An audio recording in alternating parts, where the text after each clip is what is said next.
Welcome to Highland Waves, a podcast coming to you from Marshbrook Studios, located on the bank of the world-renowned Margaree River in Cape Breton, Nova Scotia, Canada.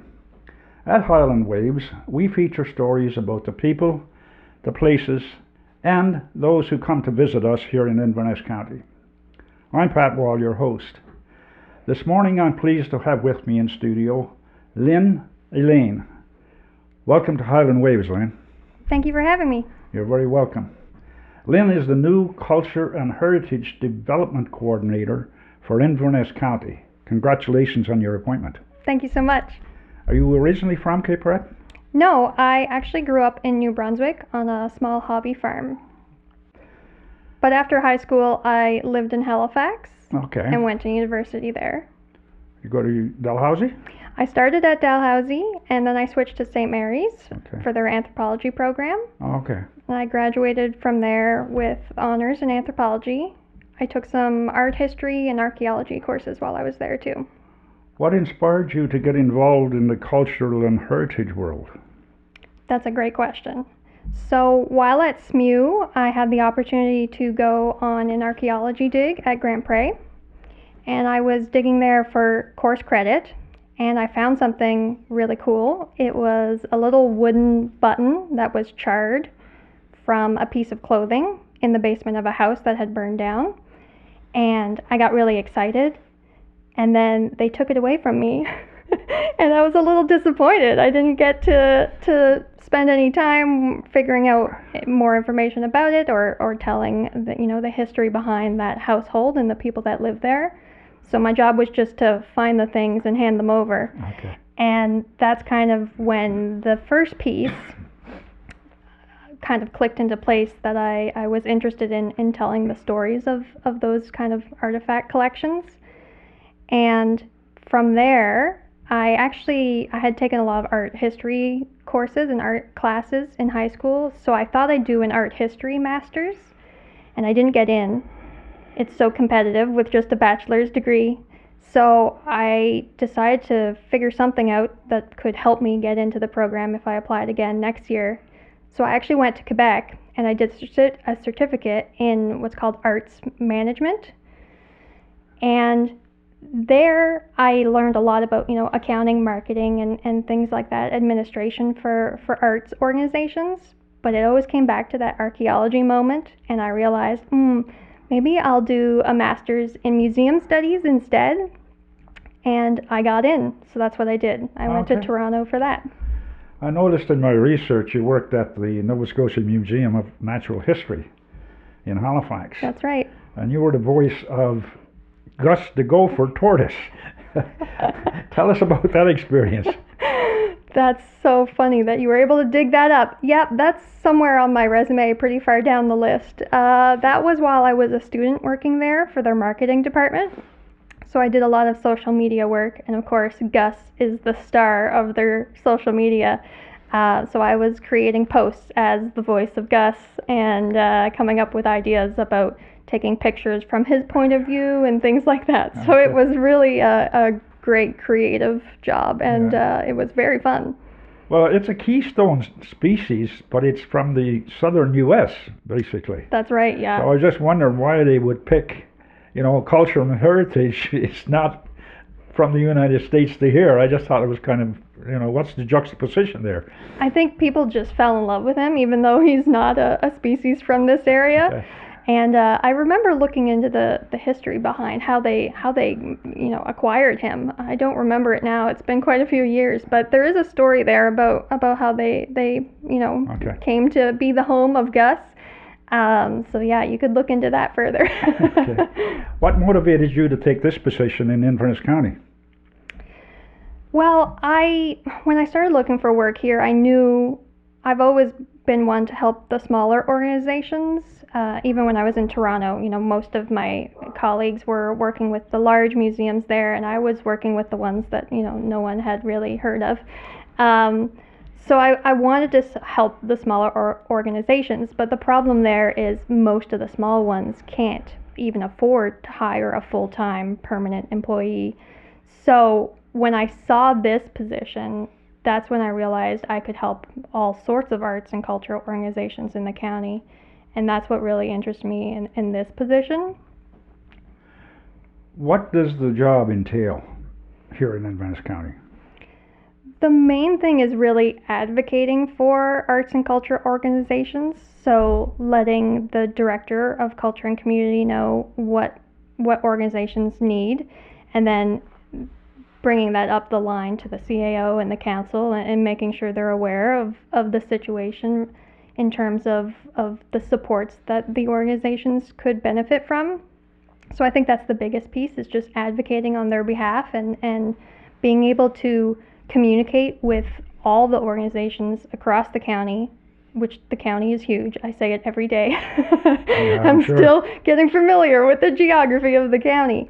But just being able to communicate to all of them, and then bring all of that feedback back into one, report or meeting, and say, listen, this is really what across the board everyone needs help with, is the main part of the job. And if I can help, between the organizations and encourage collaborations between the organizations, that would be great. Again, they're all so spread out, so I think being able to get them all into one room is key to see what everybody's doing and what they can all help each other with. Do you have a staff? So the department is culture and community development. So there are, I believe, 7 of us right now in the department. But I'm really the only culture person. Okay. There is a lot of overlap with the community side of things, because they're dealing with other nonprofits. So all nonprofits in the organization, in the county, really are benefiting from our department and the supports that we're trying to put in place for them. I'm not a Cape Bretoner by birth, but I've been hanging around here for many years. And when I think of culture in Inverness County, I think of Mi'kmaq, Acadians, the Gaels, especially Scots, and piano and fiddle playing, and mining.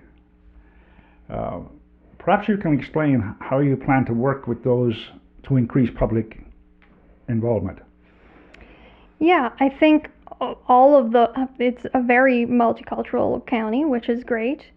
And I know a lot of the organizations might feel like they're, competing for resources. So that's an issue. And I really want to try and help them collaborate together, and also just put supports into place that will help all of them. But I think I know in terms of involvement, I mean, volunteers are the heart of any nonprofit organization, no matter what topic they're covering. So I did work for a volunteer center for a year, and I helped recruit, train, and help them try to keep their volunteers happy.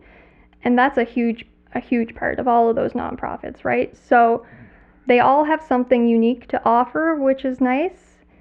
And I think they're each in a nice, very down-to-earth community. That's what I've noticed already in terms of visiting all of them, that it's really the community that backs all of those organizations, and is the reason why they're still going. Well, culture is described as the ideas, customs, and social behavior of a people or society. And to me, that changes and it evolves. For example, you have the links golf courses here in Inverness County. When does that become part of the culture of Inverness County? That's a great question. I think that depends on the people and how long those types of culture events, are embraced by the communities. I think, a lot of people say, oh, after 100 years, it's history. But it's history as of yesterday, technically. And I think there's a lot of focus on recording the history from over 100 years ago. But what I've noticed in my experience managing a small museum on the South Shore is that a lot of elderly people in the community have so much information about the history of that community and the culture of that community. And I quickly realized that if we weren't recording oral history interviews with those people, we were losing history every day. So I think that's a big part of that is talking to people and recording that history. especially the people that, spent their whole lives in a community. They have so much information in if we don't record that, then it's gone, unfortunately. So that's something that I think is very important to focus not only on, what happened a few hundred years ago, but the people that are still living in the community today and what information they have. So they decide, the people of the community decide Yeah. okay. How do you balance promoting local heritage with acknowledging global cultural differences that, it's taking place more rapidly now than it has in the past? How do you deal with that? That's a great question. I know social media is a big part of that, I think, and making sure that people have access to that information and what they're looking for. But I mean, we're all competing with everyone in terms of attention and what people are taking in their spare time, what information they want to learn. So I think just making that information accessible is the first step. There seems to be some struggling going on in culture and heritage organizations, particularly financially. And one that comes to mind is the Gleets Bay Miners Museum. And I don't see a lot of exposure with respect to the mining history of Inverness County. Is that one of your priorities, to deal with that? So I am in communication with the Inverness Miners Museum, and I know right now they're in a bit of a strange situation. So the municipality is, working with them to see how we can support them and make sure that their mission of preserving that mining history continues. It's tough in terms of funding. Everybody wants more money, and there's really not enough to go around in terms of our department alone. So we're doing culture and community development. And with community development, there's a lot of important things that we're working on in terms of food security and housing and things like that the council has deemed a priority. So it's tough in any municipality that's dealing with all these extremely important situations that are really only getting worse, unfortunately. But arts and culture is an important part of every community, and it's a way that people stay connected, and they get out and they go to their local ceilidhs and they talk about their local history, and it's obviously important to our municipality because they created this position. So I think that's a first good step towards helping the organizations with funding if possible, but with other types of supports as well.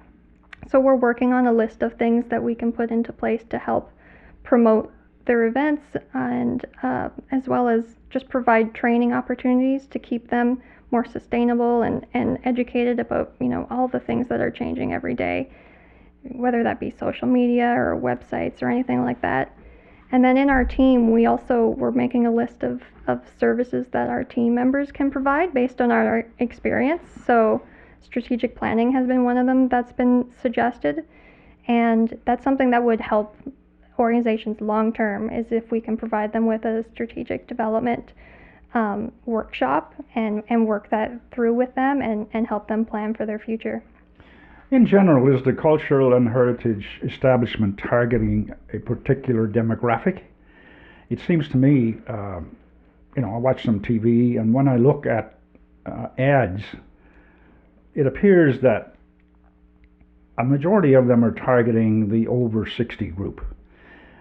Is that because there's less interest in the younger folks in terms of their attention to heritage and culture? Or is that because that is where the interest is and they capitalize on that?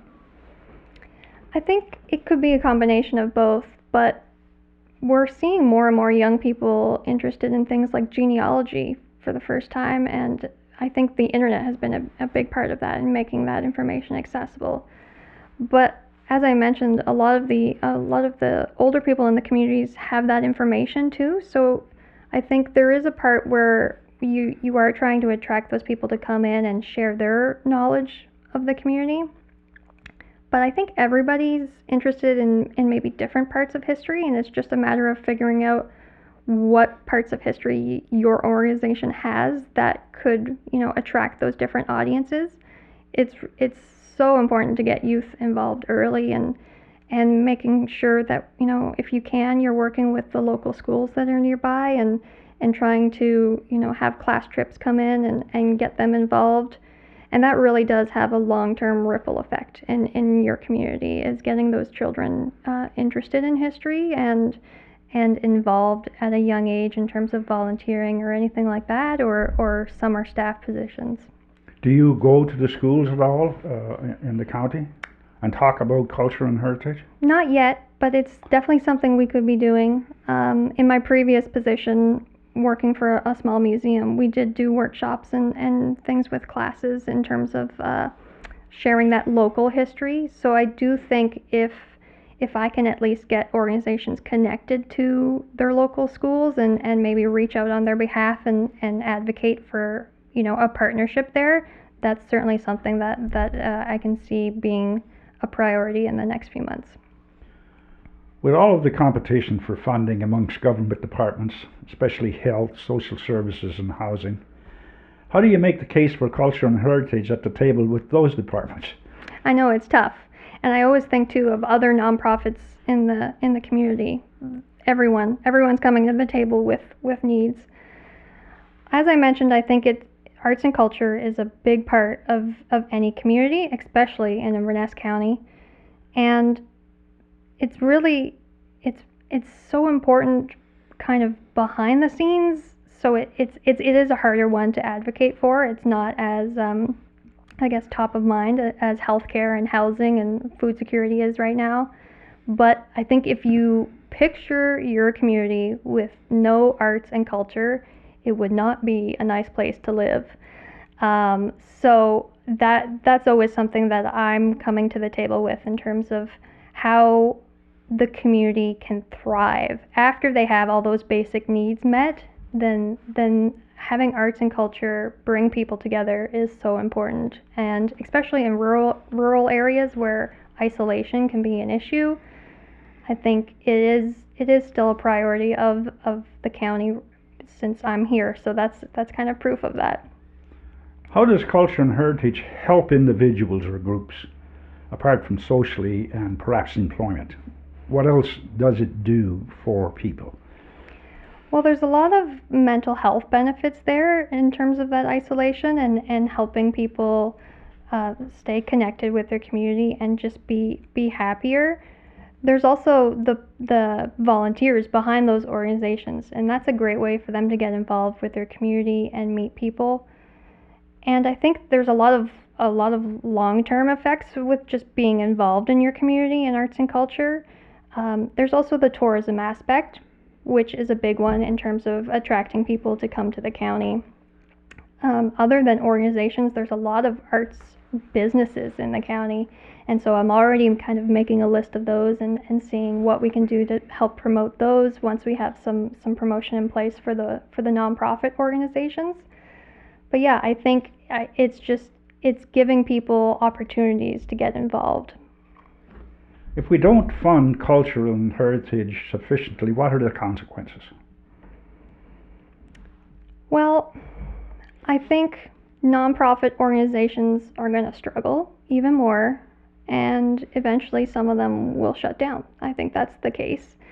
If we're not providing them with supports in terms of training and especially fundraising training and ways that they can, build on the skills and experience they have, they're going to struggle more and more. Everything is going up in terms of pricing, and any organization that owns a building right now knows, they are going to be struggling even more and more. So we're trying to figure out how we can support them in ways that will help them long term sustain themselves.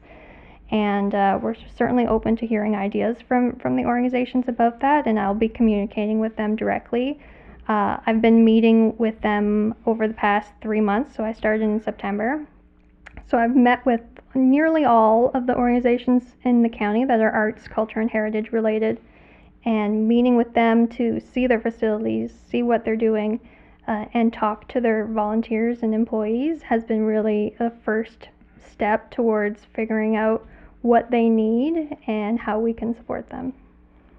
So when you come to this position, what were your goals? I'm sure you had short-term goals, and I'm sure you have long-term goals. Let's stick with the short-term goals at the moment, because you've only been here, I think, a few months. Yes, 3 months. Well, my background is coming from arts and especially museums, so I do feel like I'm coming in with, especially because I'm not from this area, a fairly unbiased view of the organizations and an unbiased view of the municipality and what they're doing. So my short-term goal is to review what funding is in place, what supports are in place, and making recommendations based on my meetings with organizations and what I'm hearing from them. There's also the round table that the municipality did a couple years ago with arts and culture organizations. It was a conference where they got feedback from those organizations, and out of that is where this position actually kind of developed from, is from that feedback. So I'm reviewing those recommendations from, I believe it was 2022, and we want to check in with those organizations again and continue those discussions in a roundtable format to make sure that we're on the right track with the suggestions that we've received and which ones would be the most beneficial, because we are dealing with a limited budget, so we want to make sure we're putting our money into the supports that are going to be the most beneficial to the most organizations. So I think that's my short-term goal, is to review what we're doing and what we could be doing and what people need. How has technology impacted how you function? Well, I think promotion online is huge. A lot of the organizations have Facebook pages, so I've been following them on there to see what they're doing and what programs and events they're holding. I think it's had a huge impact, but it's been kind of slowly happening over the past few years. Social media and websites and platforms are just making everything more accessible, which is great. And I think in terms of connecting people online, it can be really useful as well, because like I said, the county is large, so if we can use technology to help connect people and keep communication going, then that's the goal. And there's also oral history interviews, like I mentioned. So technology is getting easier and easier. It's not completely easy, but in terms of recording oral history interviews, in my previous job, I remember seeing cassettes sitting on a shelf that they'd been recorded and never really done anything with. So now, you can record an oral history interview with somebody on your cell phone and then upload it to YouTube that same hour. So I think that's a huge benefit in terms of technology. And if the volunteers are not familiar with that technology, then that is a barrier, but that's just another reason to get youth involved, I think. In the county right now, is there something that jumps out as being important or that we're missing, we need to address now, for example? Well, I think it's interesting that our department is now culture and community and has taken away that tourism aspect, because I do feel like that's still very connected to arts and culture and attracting people to come here and also keeping them here if we want people moving in. So I think that's something that's really not being touched on even by the tourism side of things with Destination Cape Breton, and they're doing a lot for the whole island, but I'd love to see more focus on the arts and culture in terms of the tourist aspect. So that's something that I'm definitely aware of. Let's talk about the Inverness County Centre for the Arts. Yeah. Can we briefly tell our audience what you are or what it is, and what new plans are for it, if there is some? Yeah, so it's known as ICA. I believe I'm pronouncing that right, ICCA. So that's actually where my office is right now. We're renting a space there, but it is a separate organization, so it's just one of the, I believe, 21 organizations that we're working with in the county. But it is a big one in terms of having a mission to help with the arts in the whole county. So we're hoping to really help them collaborate with all the arts organizations that are in the county. And we'd love to work with them as well to help them with their strategic plan. So they do have a strategic plan in place, and having one is great, but if it's meeting those goals that you've set, so the municipality is looking at their strategic plan and seeing how we can support them. And I think it would be great if we could see them, sharing other arts events and hosting art-related workshops in other places in the county. So that ICA could still be the hub, but it would be great if they were working with the other sites and having kind of satellite locations and helping bring all the arts organizations together under one umbrella. It seems to me, and I go there frequently, but it seems to me that if I want to sit and have a cup of coffee and look at a magazine or some of the exhibits, there isn't a coffee shop. And when it comes to financial situation, I would think that if you had a coffee shop or a cafe, whatever you want to call it, in the building, it would be useful. Has that ever been considered? I believe in their strategic plan there's mention of a possible expansion. They're in a strange location, which I understand. I hear that in the community a lot, that they're a little too far from the downtown in Inverness. But in terms of the building size, there really wasn't a lot of location options. But I do think there's certainly opportunities to expand there and make it more of a draw to get people to drive up there. Yeah, so I believe that was mentioned in their strategic plan, and whether or not that's something that can happen sooner rather than later, we'll see. But we've met with the board, and we're hopeful that we can help them expand and work towards helping arts all over the county. What advice would you give to people who are interested in getting involved in the culture and heritage business? As a business or a volunteer? Yeah, well, in any capacity. Yeah, I think if people are passionate about arts or culture or both, they'll find a way to get involved, and whether that is just volunteering at first, it's certainly a thriving business in the county in terms of arts and crafts and music, and there's so much going on in the county. So there's lots of opportunities to, volunteer or work with existing businesses and kind of get your feet wet that way to see if it's something you'd like to do full time. So that would probably be my suggestion is find an organization or a business that aligns with whatever you're passionate about and reach out to them. And everyone here is very friendly, so they'll take on anything you want to help with. They'll be happy to help. Do you have any major events coming up in the near future? For the county or for arts and culture in general? For the arts and culture in general. Oh, there's lots going on in December. In fact, there's so many that I don't know how we can easily share all of them. So that's been really great to see. A lot of the organizations are, shut down for the winter, but still doing programs and events behind the scenes. So yeah, we'll probably be promoting some of those, or you can find their Facebook pages for whatever area you're interested in visiting or wherever you live, and see what they're up to.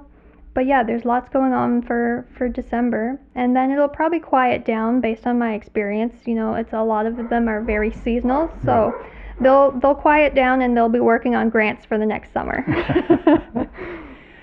Before we wrap up, is there anything you would like to add? Well, first of all, thank you for having me. It was lovely to meet you and have a chat.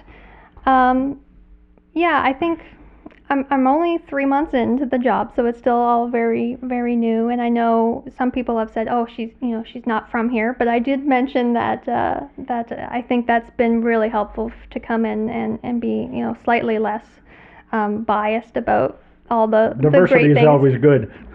That's true. That's true. So yeah, I am familiar with Inverness in terms of visiting, and my partner, his family is from here, so we had always planned to retire here, and we kind of decided life was too short and we should move here now. So I am an outsider coming in, but I promise I have, the arts and culture organization is my background, and I know the blood, sweat, and tears that goes into running a nonprofit, and I guess I'm on their side is what's important, for them to know, and I'm open to communications with them. So most of them are getting my emails, and if they aren't, they can contact me. My email is just lyn.allain@invernesscounty.ca, lyne.allain@invernesscounty.ca. So if they aren't already getting my emails about grant opportunities and promoting their events, then they can reach out to me. And yeah, other than that, I'm still getting my feet wet in terms of meeting everyone and seeing what everyone is up to. I have a few more organizations to meet, hopefully before the snow starts to stick to the ground. And then I'll be meeting with our team and planning for the next fiscal year and seeing what we can put in place to help them, just thrive. Well, once again, welcome to Inverness County, and good luck in all your endeavors here. Thank you so much. Thank you for coming to share your extensive knowledge and insight on culture and heritage. And thank you to our listeners. Please don't forget to hit the like and subscribe buttons so you can stay up to date. And remember, subscribing to Highland Waves is free. Our thought for today is a rich cultural heritage depends on the ability of people to maintain their distinctiveness and unique identities. So long for now, Pat.